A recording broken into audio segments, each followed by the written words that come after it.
Amongst the releases are a load for the Easter holidays, but this ain't one of them. The Hills Have Eyes 2, following on from Alexandra Ayer's remake of Wes Craven's 70s classic, which itself spawned a not very classic 80s sequel. It's really depressing if you're of a certain age, seeing all the movies that you went to see when you were young and, you know, really excited by horror cinema and really thought that horror cinema could push the boundaries, seeing them all being just churned out as cookie-cutter, off-the-peg torture movies. So the plot here, bunch of rookie soldiers hole up in Sector 16, which is, of course, where the cannibal mutants are. The cannibal mutants have now taken to caves. Every now and then they come out of the caves to raid, to pull other people in, the men for eating, the women for breeding. It's just, yeah.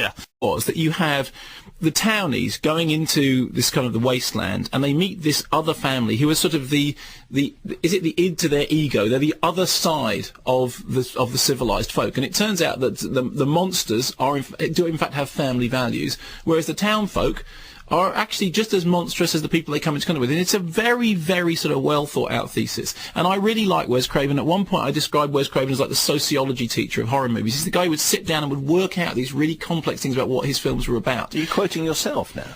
Yeah, because I'm about to say that I was probably wrong. Or at least I am now looking at this.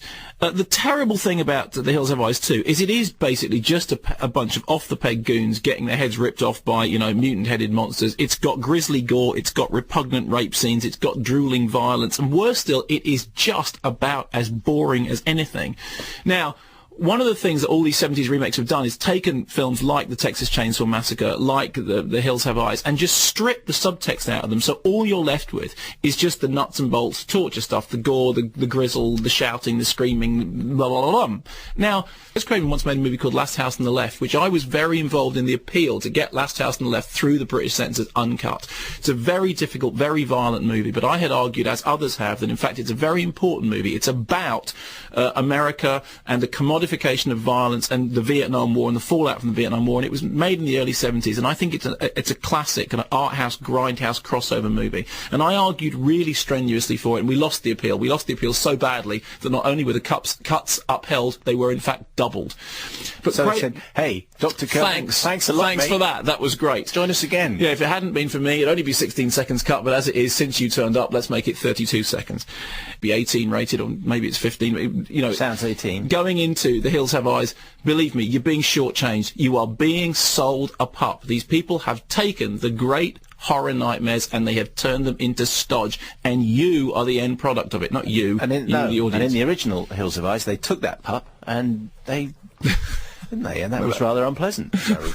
Did you see the original Hills Have Eyes? I did, yeah. You know, you grow in my estimation every day. Art house, I get. Grindhouse? Well, yeah. You describe it as art house, grindhouse. Well, grindhouse, unfortunately, is a word that you're going to hear an awful lot next year because it's the name of the new Quentin Tarantino movie. But grindhouse refers to a certain form of cinema flourished in the early 70s. It means nuts and bolts movies, exploitation movies that played in grindhouse cinemas in New York, which meant places that played borderline pornography, violence, unrated, sleaze, drive-in movies, basically. And out of the grindhouse circuit came a bunch of people who we now think of as really great filmmakers, amongst them Wes Craven.